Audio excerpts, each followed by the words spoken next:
ചുറ്റിനും കത്തുന്ന ചിതകൾ, മുഴുവനായും അഗ്നിക്ക് വിഴുങ്ങാൻ കഴിയാതെ പോയ ശരീരങ്ങൾ പാതി വെന്ത നിലയിൽ കാണാം. മുകളിലേക്ക് ഉയരുന്ന കറുത്ത പുകയ്ക്ക് മനുഷ്യമാംസത്തിന്റെ ഗന്ധമാണ്. കത്തിക്കൊണ്ടിരിക്കുന്നതും പകുതി കത്തിയതുമായ ശവങ്ങൾക്കിടയിലൂടെ നടക്കുമ്പോൾ ശരീരത്തിലേക്ക് പതിക്കുന്ന ചൂട് ഇപ്പോൾ എന്നെ വിഴുങ്ങുമെന്ന് തോന്നി. ചുറ്റിനും നിൽക്കുന്ന മനുഷ്യരിൽ ചിലർക്ക് ഇതൊക്കെ സ്ഥിരം കാണുന്ന കാഴ്ചകളാണ്. മറ്റു ചിലർ എരിയുന്ന ചിതയിൽ നോക്കി കണ്ണീരോടെ മടങ്ങുന്നു. ചിലർ മനസാന്നിധ്യത്തോടെയും. കൂടെ വന്നവരെ ആരെയും കാണാതെ മടുപ്പിക്കുന്ന കാഴ്ചകൾക്കിടയിലൂടെ ഞാൻ വെറി പിടിച്ച് നടന്നു. ചിതയിൽ നിന്ന് നീണ്ടു കിടന്ന നെയിൽ പോളിഷ് അണിഞ്ഞ കാലുകൾ കാണുകെ ഒന്ന് നിന്നു. ഏതു നിമിഷവും അഗ്നി വിഴുങ്ങിയേക്കാവുന്ന ആ ശരീരത്തിന് ഒരു കാലത്ത് സ്വപ്നങ്ങൾ ഉണ്ടായിരുന്നിരിക്കണം. തല കറങ്ങുന്നത് പോലെ തോന്നി എനിക്ക്. ചെന്ന് വീഴുന്നത് ഏതെങ്കിലും ശവത്തിൻ്റെ മേലെ തന്നെ ആയിരുന്നിരിക്കണം എന്ന ബോധം അന്നേരം ഉണ്ടായിരുന്നില്ല.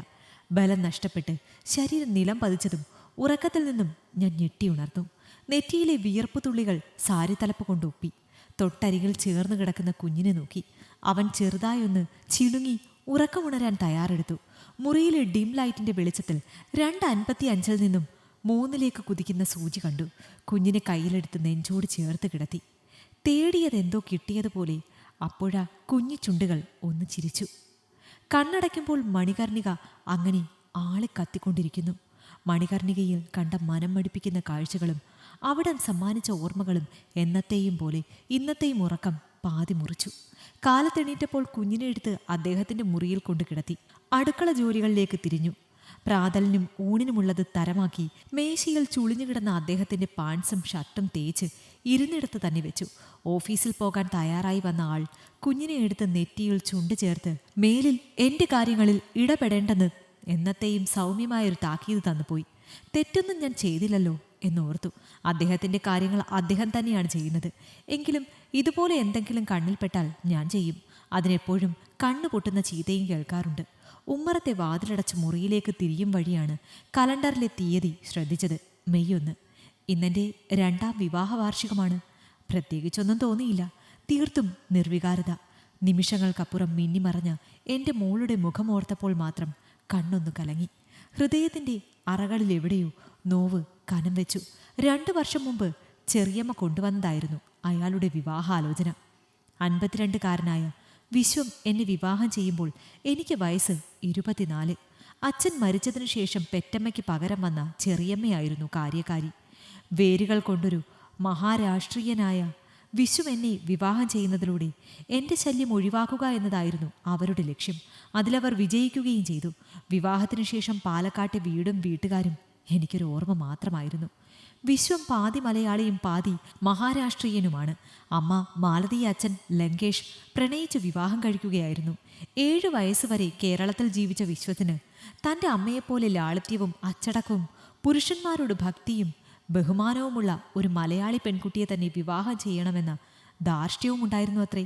ഇഷ്ടക്കുറവ് കൊണ്ടോ ഭാഷയുടെ ബുദ്ധിമുട്ട് കൊണ്ടോ വിശ്വമല്ലാതെ ആ വീട്ടിൽ മറ്റാരും എന്നോട് സംസാരിച്ചിരുന്നില്ല. വിശ്വത്തിൻ്റെ 3 മക്കളും അവരിൽ 2 പേരുടെ ഭർത്താക്കന്മാരും അച്ഛൻ്റെ സഹോദരങ്ങളും താമസിക്കുന്നൊരു കൂട്ടുകുടുംബമായിരുന്നു അത്. വിശ്വത്തിൻ്റെ മുൻ ഭാര്യയും ഒരു മലയാളിയായിരുന്നു. അവരെ അയാൾ തൊഴിച്ചു കൊല്ലുകയായിരുന്നു എന്ന് ചെറിയമ്മ ആരോടോ പറയുന്നത് വിവാഹത്തിന് മുൻപ് തന്നെ കേട്ടിരുന്നു. വിവാഹം കഴിഞ്ഞൊരു വർഷം തികയും മുമ്പേ ഞാനൊരു പെൺകുഞ്ഞിന് ജന്മം നൽകിയിരുന്നു. എൻ്റേതെന്ന് അവകാശപ്പെടാൻ എനിക്ക് ഭൂമിയിൽ ആദ്യമായി എന്തെങ്കിലും ഉണ്ടെന്ന് തോന്നിയത് അവൾ ജനിച്ചതിന് ശേഷമാണ്. ആ വലിയ വീട്ടിലെ വിരസതയ്ക്ക് അല്പം അയവ് വന്നത് മോളുടെ ജനനത്തിനു ശേഷമായിരുന്നു. ദിവസവും രാത്രിയിലെ വിശ്വത്തിൻ്റെ ഉപദ്രവത്തിനു ശേഷം ഞാൻ എൻ്റെ മോളെ ചേർത്ത് പിടിച്ച് കിടന്നുറങ്ങി. ഒരു ദിവസം ഉറക്കമുണരുമ്പോൾ അയാൾ എൻ്റെ അരികിൽ തണുത്തു മരവിച്ച് കിടക്കുകയായിരുന്നു. വേദന തോന്നിയില്ല, പകരം ഉള്ളിൽ സന്തോഷിച്ചു. സന്തോഷത്തോടെ ഇനിയുള്ള രാത്രികളിൽ ഈ മുറിയുടെ വാതിൽ തുറന്ന് വരേണ്ടതില്ലല്ലോ എന്നോർത്തു. കൊന്നുകളഞ്ഞോ എന്നായിരുന്നു വിശ്വത്തിൻ്റെ മൂത്ത മകൾ ചോദിച്ചത്. അവൾ എന്നോട് ആദ്യമായി മിണ്ടിയത് അന്നായിരുന്നു എന്നോർത്തു. വിശ്വത്തിൻ്റെ ആഗ്രഹമായിരുന്നു അത്രേ മരണശേഷം ഉത്തർപ്രദേശിലെ മണികർണികയിൽ വിശ്രമം കൊള്ളുക എന്നുള്ളത്. ദിവസവും അവിടെ ദഹിപ്പിക്കുന്ന ഒരുപാട് ശവശരീരങ്ങളിൽ ഒന്നായി അയാൾ മാറി. അവിടുത്തെ കാഴ്ചകൾ മനസ്സ് മരവിപ്പിക്കും വിധമായിരുന്നു. പാലക്കാട്ടെ നാടും വിശ്വത്തിൻ്റെ ബംഗ്ലാവും മാത്രം കണ്ടു പരിചയമുള്ള എനിക്ക് അവിടം വിചിത്രമായി തോന്നി. മനുഷ്യമാംസം ഉരുകുന്ന ഗന്ധം അവിടമാകെ തിങ്ങി നിറഞ്ഞിരുന്നു. അവിടെ ദഹിപ്പിക്കുന്ന ഓരോ മനുഷ്യ ശരീരത്തിനും ദഹിപ്പിക്കാൻ ഉപയോഗിക്കുന്ന മരത്തടികളുടെ വിലയേ ഉണ്ടായിരുന്നുള്ളൂ. 5000 രൂപയ്ക്ക് പറഞ്ഞുറപ്പിച്ച് വിശ്വത്തെ ചിതയിൽ വെക്കുമ്പോൾ പുണ്യനദിയായ ഗംഗയിലേക്ക് നോക്കി ഞാനും അയാളുടെ ആത്മാവിനു വേണ്ടി പ്രാർത്ഥിച്ചു. ചടങ്ങുകൾ കഴിഞ്ഞ് ചിതയ്ക്ക് തീ കൊളുത്തി മോളെയും എടുത്ത് കാറിലിരിക്കാമെന്ന് പറഞ്ഞെല്ലാവരും മടങ്ങി.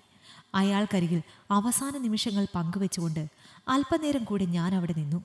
പകുതി ദഹിപ്പിച്ചതിനു ശേഷം അണഞ്ഞുപോയ തീയിൽ നിന്ന് ശരീരമെടുത്ത് ഗംഗയിലെറിയുന്നത് ഞാൻ നടുക്കത്തോടെ നോക്കി നിന്നു. അഗ്നിയിൽ എരിഞ്ഞമർന്നവരുടെ ചാരമാണ് മണികർണിക.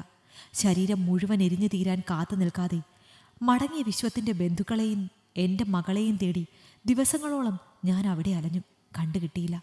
ഭാഷ അറിയില്ലെങ്കിലും മുൻപിൽ കണ്ടവരോടൊക്കെ എൻ്റെ മോളെ കണ്ടോ എന്ന് അലമുറയിട്ടുകൊണ്ട് ഞാൻ ചോദിച്ചു. ഒരു വിചിത്ര ജീവിയെപ്പോലെ പലരും എന്നെ നോക്കി. ഒരു രാത്രി ആ തെരുവിൽ തളർന്നുറങ്ങുമ്പോൾ സാരി നീക്കി 2 കൈകൾ എന്നിൽ അമരുന്നത് ഞാൻ അറിയുന്നുണ്ടായിരുന്നു.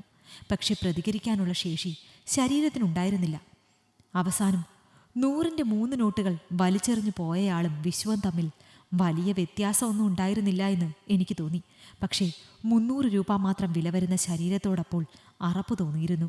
പിന്നീട് എത്രയെത്ര രാത്രികളിൽ അങ്ങനെ പ്രതികരിക്കാൻ കഴിയാതെ മരണപ്പെട്ടു പോയിട്ടുണ്ട് ഞാൻ. ഗംഗയിൽ അലിഞ്ഞില്ലാതെ ആയാലോ എന്ന ചിന്തയ്ക്ക് വിരാമമിടുന്നത് എന്നെ പ്രതീക്ഷിച്ചിരിക്കുന്ന മോളുടെ മുഖമാണ്. ഒരിക്കൽ മുലപ്പാല് വീണ് നനഞ്ഞിരുന്ന എൻ്റെ മാറിടം കണ്ട ഒരു മലയാളി സ്ത്രീയായിരുന്നു എന്നെ ഇവിടെ എത്തിച്ചത്. ജനനത്തോടെ അമ്മ നഷ്ടപ്പെട്ടു പോയ കുഞ്ഞിന് ഒരു നേരം മുലപ്പാല് കൊടുക്കാൻ കഴിയുമോ എന്നായിരുന്നു ചോദ്യം. പകരം എന്തു തരൂ എന്നൊന്നും ഞാൻ ചോദിച്ചില്ല. ജനിച്ച ദിവസങ്ങൾ മാത്രം പ്രായമുള്ള കുഞ്ഞിനെ കയ്യിലെടുത്തപ്പോൾ ഞാൻ എൻ്റെ മോളെ ഓർത്തു. അവനെ മുലയൂട്ടുമ്പോൾ എൻ്റെ കണ്ണുകൾ നിറഞ്ഞൊഴുകുന്നുണ്ടായിരുന്നു. അടുത്ത മുറിയിൽ ഭാര്യാവിയോഗത്തിൽ തളർന്നിരുന്ന മനുഷ്യന് മോന് മുലയൂട്ടാനൊരു സ്ത്രീയെ കിട്ടിയത് അന്ന് അനുഗ്രഹമായിരുന്നു. കഥ അറിഞ്ഞു കഴിഞ്ഞപ്പോൾ മോൻ്റെ കാര്യങ്ങൾ നോക്കാൻ തയ്യാറാണെങ്കിൽ അവിടെ നിന്നോളാൻ പറഞ്ഞു. മോളെ കണ്ടുപിടിക്കാൻ വേണ്ട സഹായങ്ങൾ ചെയ്തു തരാമെന്ന് വാക്കും തന്നിരുന്നു. ഒരു ദിവസം ജോലി കഴിഞ്ഞ് മടങ്ങിയെത്തിയ അദ്ദേഹം തിരികെ വന്നെൻ്റെ മോളുടെ മരണവാർത്തയുമായിരുന്നു. ജനിച്ചത് 2 ഉദരത്തിലായിരുന്നെങ്കിലും അവരുടെ കൂടപ്പിറപ്പായിരുന്നില്ലേ അവളും. കൊന്നു കളഞ്ഞതായിരിക്കണം. എനിക്ക് തന്നാൽ മതിയായിരുന്നല്ലോ. ജീവിക്കാൻ മാത്രം അനുവദിച്ചാൽ മതിയായിരുന്നു. അവകാശവാദങ്ങൾക്കോ അർഹതയുടെ കണക്കെടുപ്പിനോ ചെല്ലില്ലായിരുന്നല്ലോ. ആ ഓർമ്മയിൽ എൻ്റെ ശ്വാസം വീങ്ങി. മാറിടം വല്ലാതെ വിതുമ്പുന്നതായി തോന്നി. കുലുങ്ങിച്ചിരിക്കുന്ന പിഞ്ചു മുഖം എൻ്റെ നെഞ്ച് നോവിച്ചു. മഹാരാഷ്ട്രയും വാരണാസിയിലെ മണികർണികയും ഇന്നും മനസ്സ് മടുപ്പിക്കുന്ന ഓർമ്മകളാണ്. എന്നെ തകർന്ന ജീവിതം വീണ്ടും തകർത്തു കളഞ്ഞ വാരണാസി, ഭയപ്പെടുത്തുന്ന ഓർമ്മകൾ മാത്രം നൽകിയ അവിടുത്തെ ഇരുട്ട് നിറഞ്ഞ തെരുവുകൾ. ഓർമ്മകളിൽ നിന്ന് പുറത്തേക്ക് വന്നത് കുഞ്ഞിൻ്റെ കരച്ചിൽ കേട്ടുകൊണ്ടായിരുന്നു. ഉമ്മറത്ത് അദ്ദേഹത്തിൻ്റെ നെഞ്ചിലിരുന്ന് വാശി പിടിച്ച് കരയുന്നവനെ വാരിയെടുത്ത് നെഞ്ചോട് ചേർത്തപ്പോൾ മാറിടത്തിൽ പരതി തുടങ്ങിയ കുഞ്ഞിക്കൈയിൽ ചുണ്ടു ചേർത്ത് ഞാൻ അകത്തേക്ക് നടന്നു. ഭിത്തിയിൽ വലുതായി ഫ്രെയിം ചെയ്ത് മാലയിട്ടിരിക്കുന്ന ചിത്രത്തിലിരുന്ന് ചിരിക്കുന്നവൾക്ക് ഞാനൊരാശ്വാസമാണെന്ന് തോന്നി. മറ്റൊരു ലോകത്തിലിരുന്ന് കണ്ണീരോടെ അവൾ എന്നെ നോക്കുന്നുണ്ടാവണം. ഒരു ചുവരിനപ്പുറത്തിരിക്കുന്ന മനുഷ്യനും ഇന്നെനിക്ക് ആരൊക്കെയോ ആണ്. പേരിട്ട് വിളിക്കാൻ അറിയാത്ത ബന്ധം. കരുതലിൻ്റെ ഒരു നോട്ടം കൊണ്ടും നന്ദിയോടെയുള്ള ചിരി കൊണ്ടും ഇന്നെനിക്ക് ആരൊക്കെയോ ഉണ്ടെന്ന് ആ മനുഷ്യൻ്റെയും അയാളുടെ കുഞ്ഞിൻ്റെയും മുഖമെന്നെ ഓർമ്മിപ്പിക്കാറുണ്ട്. ആർക്കോ വേണ്ടി ഒരുക്കിയ ചിത പോലെ ജീവിതം അങ്ങനെ എരിഞ്ഞുകൊണ്ടിരുന്നപ്പോൾ തുണയായവർ. വാരണാസിയിലെ ജീവിതം ഇന്നെനിക്ക് മുൻപിലൊരു സ്വപ്നമായി തോന്നുന്നു. അവിടുത്തെ തെരുവുകൾക്ക് ഞാനൊരു വേശ്യയായിരുന്നു. ശരീരം കൊടുത്തു കിട്ടിയ നോട്ടുകൾ കൊണ്ട് വിശപ്പ് നീക്കിയവൾ. എന്നാൽ ഇന്ന് ഞാൻ ആരൊക്കെയോ ആണ്. ഇന്നലെകളിൽ ഞാൻ കണ്ടിട്ടില്ലാത്ത മനുഷ്യർക്ക് ഇന്ന് ഞാനൊരു തരി വെട്ടമാണ്. ഓർമ്മകളുടെ ഭാണ്ഡക്കെട്ടിൽ ഞാൻ നീക്കിവെച്ച അഴുക്കിൻ്റെ ദിനങ്ങളെ സൗകര്യപൂർവ്വം മറവിക്ക് വിട്ടുകൊടുക്കുന്നു ഞാൻ. അപ്പോഴും മാറിടം വല്ലാതെ നോവുന്നുണ്ടായിരുന്നു. കൊതി തീരും വരെ ചേർന്നുറങ്ങാൻ കഴിയാതെ പോയൊരു കുരുന്നിൻ്റെ തേങ്ങൽ അകലെ എവിടെയോ അലയടിക്കുന്നുണ്ടായിരുന്നു. ഈ കഥ നിങ്ങൾക്കിഷ്ടമായെങ്കിൽ ലൈക്ക് ചെയ്യൂ. നിങ്ങളുടെ അഭിപ്രായങ്ങൾ കമന്റായി രേഖപ്പെടുത്തൂ. കൂടുതൽ കഥകൾ കേൾക്കാൻ ഈ ചാനൽ സബ്സ്ക്രൈബ് ചെയ്യൂ.